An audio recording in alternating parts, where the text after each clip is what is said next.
आप जो गुनाह करते हैं वो लिखा जाता है, आप जो नेकी करते हैं वो भी रजिस्टर होती है, उसके बाद आप तौबा करते हैं तो उसको मिटाया भी जाता है। वो आपका पूरा रिकॉर्ड रख रहे होते हैं, आप समझो वो ऑडिटर्स हैं। और जिस तरह किसी कंपनी के अंदर वो एक-एक आने-पाई का हिसाब लिख रहे होते हैं, वो आपका सारा हिसाब लिख रहे होते हैं।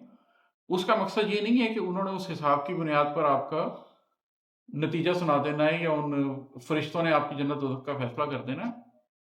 जन्नत-दोज़ख का फैसला बहुत मुख्तलिफ चीज़ है। वो तो क़यामत के बारे में ज़िक्र है रोज़े हशर पे कि शुरू में तो आदम अलैहिस्सलाम से अल्लाह ताला कहेंगे कि अपनी औलाद में से जन्नती और दोज़खी अलग-अलग करो। आदम अलैहिस्सलाम पूछेंगे कितने दोज़खी? तो फरमाया जाएगा 1000 में से 999 दोज़खी।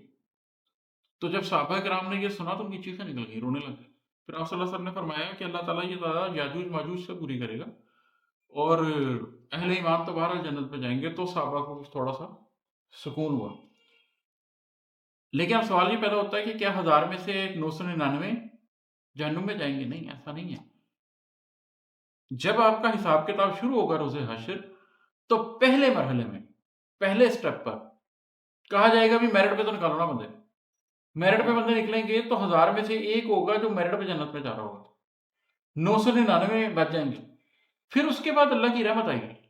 उसके बाद अल्लाह कौन-कौन से गुनाह माफ़ करना शुरू करता है, कौन-कौन सी चीज़ की रियायत देना शुरू करता है, किस-किस गुनाह पे आपका कोई उज़्र कबूल कर लिया जाता है।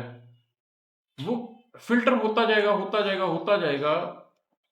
अल्लाह से उम्मीद रखते हैं वो सब कुछ बख्श देगा, ठीक है। लेकिन इस उम्मीद को ज़्यादा नहीं दिलाना चाहिए क्योंकि प्रॉफ़ेट सल्लल्लाहु अलैहि वसल्लम के हवाले से ये एक हदीस मौजूद है कि आप सल्लल्लाहु अलैहि वसल्लम ने फरमाया कि जिसके दिल में रत्ती बराबर भी होगा ईमान, वो जन्नत में जाएगा। तो कहा गया कि फिर मैं ये सबको बता दूँ? आप सल्लल्लाहु अलैहि वसल्लम ने फरमाया रहने दो, नहीं तो लोग इतने पर को ही काफ़ी समझेंगे।